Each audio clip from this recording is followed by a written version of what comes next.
আজকে আমরা দ্বিতীয় টেস্ট পরীক্ষা তার কিছু প্রশ্নপত্র প্রশ্ন আমরা সমাধান করব বেসিক্যালি ধাতুবিদ্যা থেকে। আজকে আলোচনা ধাতুবিদ্যার কিছু কোশ্চেন এবং হয়তো গুরুত্বপূর্ণ কোশ্চেন ধাতুবিদ্যা থেকে। তোমরা ভিডিওটার সাথে শেষ পর্যন্ত থাকো। আর এই টপিকটার পিডিএফ তোমরা ভিডিও ডেসক্রিপশনে পেয়ে যাবে। আর এই কোশ্চেনগুলো মোটামুটি ইম্পর্টেন্ট বলে বিবেচনা করা হচ্ছে, তাহলে তোমরা ভিডিওটা শেষ পর্যন্ত দেখো, ঠিক আছে? যেমন এখানে আমার ধাতুবিদ্যার প্রথম কোশ্চেনটা যদি করি, তাহলে এখানে হচ্ছে কি যে অ্যালুমিনিয়াম ফয়েলে তেঁতুলের চাটনি রাখা উচিত নয় কেন? তাই তো আমরা কোশ্চেন এটা, অ্যালুমিনিয়াম ফয়েলে তেঁতুলের চাটনি রাখা উচিত নয় কেন? কারণ অ্যালুমিনিয়ামের সঙ্গে তেঁতুলের মধ্যে যে জৈব অ্যাসিড থাকে এবং তেঁতুলকে সংরক্ষণের জন্য আমরা যে অ্যাসিডটা ব্যবহার করি, যেটাকে অ্যাসিটিক অ্যাসিড বলে, যেটা ভিনিগার নামে পরিচিত, তো সেটাও এক ধরনের অ্যাসিড। এবং চাটনি বা তেঁতুলের মধ্যে কি থাকে, আলাদা রকমের জৈব অ্যাসিড থাকে, অলরেডি থাকে। এই অ্যাসিডগুলা কি হচ্ছে, এই অ্যাসিডগুলা বেসিক্যালি তোমার অ্যালুমিনিয়ামের সঙ্গে যখন বিক্রিয়া করলে কিন্তু একটা বিষাক্ত লবণ তৈরি করতেছে। আর এই বিষাক্ত লবণটা কিন্তু শরীরের পক্ষে ক্ষতিকারক, ঠিক আছে? তাই কিন্তু অ্যালুমিনিয়ামের ফয়েলে বা পাত্রের মধ্যে চাটনি, টক জাতীয় জিনিস খাওয়া উচিত নয়, ঠিক আছে? থাইমিন মিশ্রণ কি? পরে কোশ্চেন। তো থাইমিন মিশ্রণ হলো 3 ভাগ Fe2O3 এবং 1 ভাগ Fe চূর্ণ, Al চূর্ণের মিশ্রণকে, মানে বেসিক্যালি কি হচ্ছে তোমার 3 ভাগ Fe2O3 এবং 1 ভাগ অ্যালুমিনিয়াম চূর্ণের মিশ্রণকে আমরা থার্মিক মিশ্রণ বলছি, ঠিক আছে? তারপরে থার্মিক পদ্ধতিতে পরে কোশ্চেনটা কী ছিল, থার্মিক পদ্ধতিতে বিজারক হিসেবে কী ব্যবহার করা হয়? তো বিজারক হিসেবে বেসিক্যালি অ্যালুমিনিয়াম চূর্ণ ব্যবহার করে, এটা মুখস্থ করা জিনিস, ঠিক আছে? এখন জারক বিজারক বা জারণ বিজারণটা সেটা কি আমি বলে দিচ্ছি। কোনো একটা আয়ন বা পরমাণু যদি ইলেকট্রন গ্রহণ করে, মানে ইলেকট্রন যদি অ্যাড হয়, বেসিক্যালি বলতে গেলে ইলেকট্রন যদি অ্যাড হয়, তাহলে তার কী হচ্ছে, তাহলে তা হচ্ছে বেসিক্যালি বিজারণ হচ্ছে। উল্টা কাজ যদি হয়, যদি এই কাজ না, যদি উল্টা কাজ হয়, মানে আমি বলতে চাচ্ছি যে দেখা গেল ওই আয়ন বা পরমাণুটাই নিজের থেকে ইলেকট্রন ত্যাগ করতেছে, তাহলে সেই ক্ষেত্রে কী হবে, তাহলে স্যার সেই ক্ষেত্রে সেই বিশেষ আয়ন বা পরমাণুটার জারণ হচ্ছে। যে নিজে জারিত হয় এবং অন্যকে বিজারিত করে, তার মানে সে বিজারক দ্রব্য। যে নিজে বিজারিত হচ্ছে কিন্তু অন্যকে জারিত করতেছে, তার মানে সে জারক দ্রব্য। কখনই কিন্তু যার জারণ হচ্ছে সে কিন্তু তাকে আমরা জারক দ্রব্য বলতে পারবো না, বা যার বিজারণ হচ্ছে তাকে আমরা বিজারক দ্রব্য বলতে পারবো না। দেখতে হবে সে অন্যকে কী করতেছে। একটা বিক্রিয়া আমাদের দেওয়া থাকবে এবং সেই বিক্রিয়ার মধ্যে দেখবো আমরা যে কার জারণ হচ্ছে, কার বিজারণ হচ্ছে। যার যার জারণ হবে অ্যাকচুয়ালি সে কিন্তু বেসিক্যালি এক প্রকার কি বিজারক দ্রব্য। এ নিজে যদি জারিত হয় তাহলে অবশ্যই সেই বিক্রিয়ার মাধ্যমে অপর কাউকে বিজারিত করবে, অন্যকে বিজারিত করতেছে, তার মানে নিজে জারিত হবে। তো এই জন্য আমরা অন্যটার ভিত্তিতে যেহেতু বলি জারক দ্রব্য না বিজারক দ্রব্য, তাহলে আলটিমেটলি এখানে এ নিজে জারিত হচ্ছে কিন্তু অন্যকে যেহেতু বিজারিত করতেছে, তাই ও বিজারক দ্রব্য হবে, ঠিক আছে? আমরা 3 নম্বর কোশ্চেনে আসি। 3 নম্বর কোশ্চেনে কী বলছে এখানে, যে সব আকরিকই খনিজ কিন্তু সব খনিজেই আকরিক নয়, ব্যাখ্যা করো। তো সব আকরিকই খনিজ। প্রথম কথা, আকরিক মানে কি? আকরিক মানে হলো যে খনিজগুলোকে আমরা সহজে এবং লাভজনকভাবে কী করতে পারি, ধাতু নিষ্কাশন করতে পারি, তাকে আমরা কী বলবো, আকরিক বলবো। আকরিক মানে যেটাকে আমরা ইজিলি, লাভজনকভাবে এবং সহজে তার নিষ্কাশন করতে পারি, তাকে আমরা কী বলবো, তাকে আমরা বলবো আকরিক। আর যাকে পারি না সে আকরিক নয়। উদাহরণ হিসেবে কি, আয়রনের রেড হ্যামাটাইট।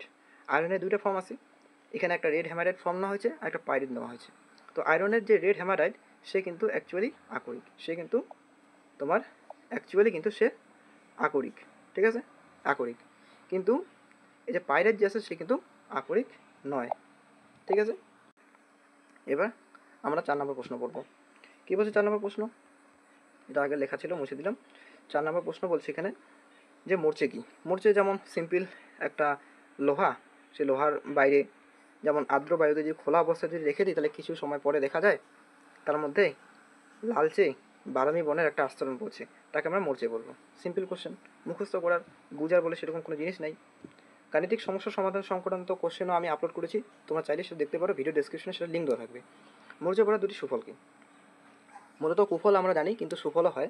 সুফল কি? সেটা হলো এখানে যেমন মরচে ধরা লোহার গায়ে এক প্রকারের আস্তরণ তৈরি হয় যা ভেতরের লোহাকে সুরক্ষা দিতে পারে, ঠিক আছে? মানে বাইরের যে আস্তরণটা মরচের, তার ফলে কী হচ্ছে, লোহার ভিতরের যে পার্টটা আছে সেটা কিন্তু কী হচ্ছে, সেটা সুরক্ষিত থাকে। তো 1 নম্বর আমরা পয়েন্ট বললাম। 2 নম্বর পয়েন্ট বলছে কি তামার উপর সবুজ আবু মরছে, যাকে আমরা প্যাটিনা বলতেছি, বইয়ের মধ্যে দেওয়া আছে প্যাটিনা। তো প্যাটিনা কি বলবো, তামার উপর সবুজ আবু মরছে, এটা একটা প্রশ্নের অ্যান্সার হয়ে গেল। তো তামার উপর সবুজ আবু মরছে বা প্যাটিনা পড়ে, যা বাতাস ও জলীয় বাষ্প থেকে থেকে রক্ষা করে। ঠিক আছে, এটা বোঝা গেল। তারপরে আমাদের 5 নম্বর কোশ্চেন, যেখানে বলছে গ্যালভানাইজেশন কাকে বলে। তো গ্যালভানাইজেশন কাকে বলে, এটার কোশ্চেনটা অ্যান্সার হলো যে লোহা তৈরি বস্তুর ওপর যাতে মরিচা না পড়ে তার জন্য ওই সব বস্তুর উপর জিঙ্কের প্রলেপ দেওয়া হয়। প্রলেপ দেওয়া মানে কি? প্রলেপ দেওয়া মানে হলো যে মনে করি এখানে জিঙ্কের একটা মনে করো একটা লোহাদণ্ড একটা, এই লোহাদণ্ডটা, ঠিক আছে, এই লোহাদণ্ডটা তার উপর যেন মরিচা না পড়ে, তাই আমরা কী করি, তার উপরে জিঙ্কের আমরা প্রলেপ দিয়ে দিই, জিঙ্কের প্রলেপ দিয়ে দিই। এই জিঙ্কের প্রলেপ দেওয়াটাকে আমরা বলতেছি গ্যালভানাইজেশন। কিসের জন্য দেওয়া হয়? মূলত মরচে যেন না পড়ে, মরচে না পড়া থেকে, মানে মরচে পড়া থেকে রক্ষা করার জন্য। এই তাহলে প্রশ্ন আসতে পারে যে গ্যালভানাইজেশন এর উদ্দেশ্য কী? তাহলে প্রশ্ন হবে যে মরচে যাতে না পড়ে, মরচে পড়া থেকে রক্ষা করা লোহাকে, তাই না? আর এখানে যদি বলা হয় গ্যালভানাইজেশন, গ্যালভানাইজেশন এর যদি বলে গ্যালভানাইজেশন কাকে বলে, তো এটা হুবহু হয়ে যাবে। আর যদি বলে গ্যালভানাইজেশন এর ফলে লোহার মধ্যে কিসের প্রলেপ দেওয়া হয়, তাহলে আমরা এই সংজ্ঞা থেকেই বলতে পারতেছি জিঙ্কের প্রলেপ দেওয়া হয়। কিসের প্রলেপ দেওয়া হয়? জিঙ্কের প্রলেপ দেওয়া হয়। এই পিডিএফটা তোমাদেরকে আমি ডিসক্রিপশনে অ্যাভেলেবেল করে দেবো, তোমরা সেখানে ডাউনলোড করে পড়তে পারো। ঠিক আছে, টুকার দরকার নেই। তারপরে আমরা 6 নম্বর কোশ্চেন আসি। কী বলছে, অ্যালুমিনিয়ামের একটি আকরিকের নাম ও সংখ্যা লেখো। তো সেটা বলবো বক্সাইট। ঠিক আছে, এবং এটার সংকেত চাইছে কিন্তু পরীক্ষা, এটা কিন্তু বিগত বছরের প্রশ্ন এই দুটা, ঠিক আছে, মাধ্যমিকে। তো বক্সাইট এবং বক্সাইটের সংকেত হলো Al2O3 কোমা দিয়ে 2H2O। ঠিক আছে, এটা একসাথে কিন্তু একটা সংকেত, আলাদা আলাদা না। আয়রনের একটি, এবার তারপরে প্রশ্ন কি অ্যালুমিনিয়াম হয়ে গেলো, এবার আয়রনের একটি প্রধান আকরিকের নাম ও সংকেত লেখো। একইভাবে রেড হ্যামাটাইট, আয়রনে তো আমরা প্রশ্নেই পড়লাম, প্রশ্নে আমরা পড়লাম না যে লোহার প্রশ্নটা আমরা পড়লাম না, লোহা আয়রন একই ব্যাপারটা। তো এখানে পড়ছিলাম এই যে রেড হ্যামাটাইট আকরিক। তো এখানে আমরা এটা অ্যান্সার দিয়ে দিলাম ফটাফট, যে আয়রন একটি প্রধান আকরিকের নাম ও সংকেত রেড হ্যামাটাইট, এবং তার সংকেত হবে কি Fe2O3। বোঝা গেল? এরপরে এবার এই কোশ্চেনটাও কিন্তু ইম্পর্টেন্ট, পরীক্ষায় আসার সম্ভাবনা আছে। সেটা কি, যে আয়ন ইলেকট্রন পদ্ধতির মাধ্যমে দেখাও যে জারণ ও বিজারণ বিক্রিয়া একই সঙ্গে ঘটে। আমি একটু আগে বললাম জারণ বিজারণ জিনিসটা কি, তো তারই ভিত্তিতে আমরা এই কোশ্চেনের সমাধান করব। দেখো, এটা PYQ বিগত বছরের প্রশ্ন, কবে আসছে? মাধ্যমিক 2015-তে আসে। ঠিক আছে, তো কোশ্চেনটার অ্যান্সারটা আলোচনা করা হোক।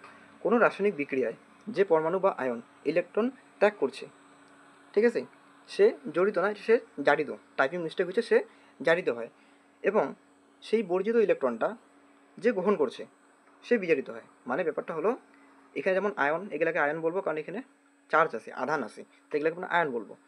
আর আয়ন না হয় পরমাণু ক্ষেত্রেও কিন্তু জারণ বিজারণ ঘটে। ঠিক আছে, ধরে নেই এখানে সোডিয়াম পরমাণু, ঠিক আছে, বা আমি যদি বলি সোডিয়াম আয়নও বলতে পারি। ঠিক আছে, এটাকে সোডিয়াম আয়ন বলবো, এটাকে সোডিয়াম পরমাণু বলবো। দুইটার ক্ষেত্রে কিন্তু ইলেকট্রন গ্রহণ, বোজন, এইসব কেস আমরা দেখতে পারি। ঠিক আছে, তো সে আয়ন হোক বা পরমাণু হোক, সে কিন্তু ইলেকট্রন যদি ত্যাগ করছে, তাহলে সে কিন্তু নিজে জারিত হচ্ছে, এবং যে বর্জিত ইলেকট্রনটা অন্য কেউ যে গ্রহণ করছে সে কিন্তু বিজারিত হচ্ছে। মানে ইলেকট্রন গ্রহণ করা মানে কি বিজারণ, আর ইলেকট্রন ত্যাগ করা মানে জারণ। আর যে জারিত হয় সে কিন্তু অন্যকে বিজারিত করে। তাহলে যে অ্যাকচুয়ালি জারিত হচ্ছে তার কিন্তু অ্যাকচুয়ালি আমরা তাকে কিন্তু বিজারক দ্রব্য বলতে পারি। কেন? কারণ সে জারিত নিজে হচ্ছে ঠিকই, কিন্তু অন্যকে বিজারিত করতেছে, তাই ও বিজারক দ্রব্য। কিন্তু যে নিজে বিজারিত হচ্ছে, অন্যকে জারিত করতেছে, নিজে কি হচ্ছে কিন্তু অন্যকে জারিত করতেছে, তাই তাকে কিন্তু আমরা জারক দ্রব্য বলবো। তো জারক দ্রব্য বিজারক দ্রব্যটা জানা হয়ে গেল। যেমন এখানে এর যেমন জারণ করতেছে, তেমনি এর বিজারণ করতেছে। মানে SN2+ থেকে SN4+ আসতেছে। উদাহরণ হিসেবে নিচ্ছি, মনে কর A+2 নিলাম, আর সেম A-2 নিলাম। তাহলে ইলেকট্রনের পরিমাণ কার কাছে বেশি আছে বা কার ইলেকট্রনের ঘাটতি আছে? ইলেকট্রনের ঘাটতি বলতে গেলে কার হবে? ইলেকট্রনের ঘাটতি বলতে গেলে যার মাথায় প্লাস আছে। আর ইলেকট্রনের ভান্ডার বলতে গেলে, মানে যার মধ্যে ইলেকট্রনের সোর্স আছে, উৎস ইলেকট্রনে কার বেশি? এর। ঠিক আছে, আবার আমরা যদি খালি এ নেই এবং এ প্লাস যদি নেই বা এ প্লাস টুই যদি নেই, তাহলে তার ক্ষেত্রেও কিন্তু এখানে খালি এ মানে কি এর মধ্যে যতটা ইলেকট্রন থাকার কথা ততটাই আসে একটা পরমাণু হিসেবে, কিন্তু এ টু প্লাস মানে কি এর মধ্যে কিন্তু ইলেকট্রন যতটা থাকার কথা ততটা নাই, তার থেকে দুইটা কম আছে। কয়টা কম আছে? দুইটা কম আছে। এই হলো ব্যাপার।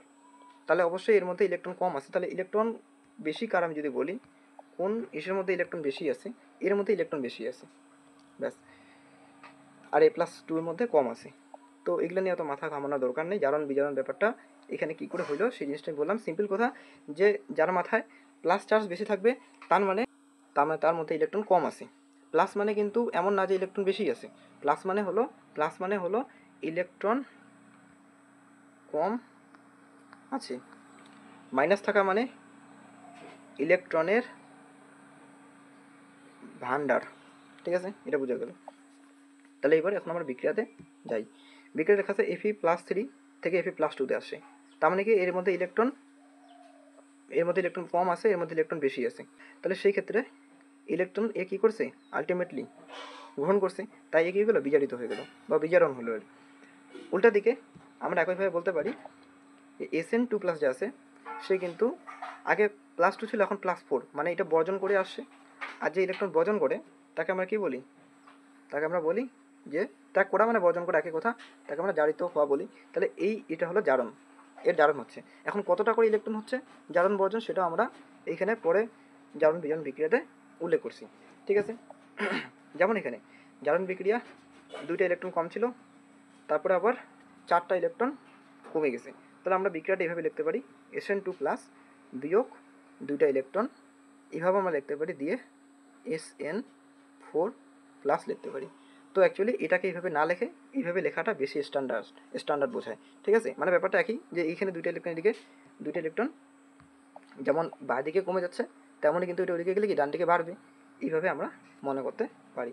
ঠিক আছে, এবার সেমভাবে আমরা বিজারণ বিক্রিয়াটা পড়তে পারি। বিজারণ বিক্রিয়াটা কী বলছে এখানে? বিজারণ বিক্রিয়াটা বলছে তোমার Fe3+, দেখো এখানে Fe3+, কোথায় Fe3+, এই যে Fe3+, সে Fe3+ থেকে Fe2+ আসতেছে। ঠিক আছে, মানে আগে ইলেকট্রন 3টা কম ছিল, এখন ইলেকট্রন 2টা কম আছে, কমে গেছে, মানে ইলেকট্রন ইলেকট্রনটা মানে গ্রহণ করছে। এটুকু জিনিস বুঝতে পারলো তো, যে ইলেকট্রন প্লাস বেশি থাকা মানে ইলেকট্রন কম ততটা হবে।